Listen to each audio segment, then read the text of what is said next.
আপুনি জানেনে যে বিমানতো হৰ্ণ থাকে? কেতিয়া আৰু কি পৰিস্থিতিত পাইলটে ব্যৱহাৰ কৰে হৰ্ণ জানি লওক। আপুনি কেতিয়াবা উৰণত হৰ্ণৰ কথা শুনিছেনে বা উৰণত হৰ্ণৰ শব্দ শুনিছেনে? যদি নাই তেন্তে আজি এই বিষয়ে কওঁ। আজিলৈকে আপুনি হয়তো কিমানখন বাহন দেখিছে কোনে জানে? ইয়াত হৰ্ণটো ফিট কৰা দেখিছে নিশ্চয়। গাড়ীয়ে হওক, বাছে হওক, বাইক হওক বা ৰেল হওক, কোনোবা এটা সময়ত হৰ্ণৰ শব্দ নিশ্চয় শুনিছে। আচলতে যিকোনো বাহনত হৰ্ণ থকাটো অতি প্ৰয়োজনীয়, কাৰণ এই হৰ্ণৰ সহায়তহে গাড়ী চলোৱাৰ সময়ত মানুহক সতৰ্ক কৰি দিব পাৰি। গাড়ীৰ হৰ্ণ বাজিলেই মানুহ সজাগ হৈ পৰে আৰু যিকোনো দুৰ্ঘটনাৰ বলি হোৱাৰ পৰা ৰক্ষা পৰে। আনকি ৰেলখনতো আপুনি হয়তো হৰ্ণৰ শব্দ শুনিছিল।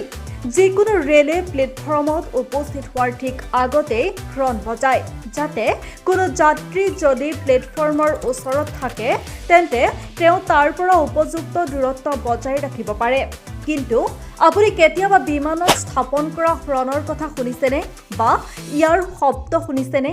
হয়, উৰণতো হৰ্ণ থাকে, কিন্তু এতিয়া আপুনি নিশ্চয় ভাবিছে যে আকাশত হৰ্ণৰ কি কাম। যদি আপুনি নাজানে কিয় বিমানত হৰ্ণ স্থাপন কৰা হয় আৰু কি পৰিস্থিতিৰ বাবে, তেন্তে আজি আমি আপোনাক ইয়াৰ বিষয়ে বিতংভাৱে কওঁ। প্ৰথমে কওঁ যে উৰণৰ সময়ত হৰ্ণৰ সহায়ত আকাশৰ আন কোনো বিমানক ডাইভাৰ্ট কৰা নহয়, কাৰণ একেটা পথতে দুখন বিমান মুখামুখি হোৱাৰ সম্ভাৱনা নাই।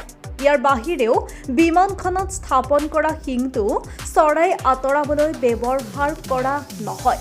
আচলতে বিমানখনত স্থাপন কৰা হৰ্ণটোৰ সহায়ত গ্ৰাউণ্ড ইঞ্জিনিয়াৰ আৰু কৰ্মচাৰীৰ সৈতে যোগাযোগ কৰা হয়। যদি বিমানখন উৰণৰ আগতে কোনো দুখ হয় বা জৰুৰীকালীন পৰিস্থিতিৰ সৃষ্টি হয়, তেন্তে বিমানখনৰ ভিতৰত বহি থকা পাইলট বা অভিযন্তাগৰাকীয়ে এই হৰ্ণ বজায় আৰু গ্ৰাউণ্ড ইঞ্জিনিয়াৰলৈ সতৰ্ক বাৰ্তা প্ৰেৰণ কৰে। উৰণত হৰ্ণ ক'ত ৰখা হয় জানি লওক। ইয়াৰ লেণ্ডিং গিয়াৰৰ কম্পাৰ্টমেণ্টত ফ্লাইট হৰ্ণ স্থাপন কৰা হয় আৰু ইয়াৰ বুটাম বিমানখনৰ ককপিটত থাকে। এই বুটামৰ ওপৰত GND লিখা আছে।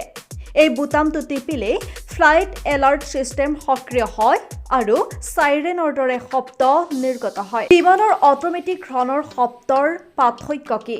কওঁ যে বিমানত স্বয়ংক্ৰিয় হৰ্ণো থাকে, যিবোৰ ব্যৱস্থাত কোনো দুখ হ'লে বা জুই লাগিলে স্বয়ংক্ৰিয়ভাৱে বাজিবলৈ আৰম্ভ কৰে। অৱশ্যে ইয়াৰ বিশেষ কথাটো হ'ল এই হৰ্ণবোৰৰ শব্দও বেলেগ বেলেগ, যিটো বিভিন্ন ব্যৱস্থাত থকা দুখ অনুসৰি বিভিন্ন কণ্ঠত বাজি উঠে। কেৱল তেওঁলোকৰ বিভিন্ন শব্দৰ দ্বাৰাহে বিমানৰ অভিযন্তাসকলে উৰণৰ কোনটো অংশ ভুল হৈছে সেইটো জানিবলৈ সক্ষম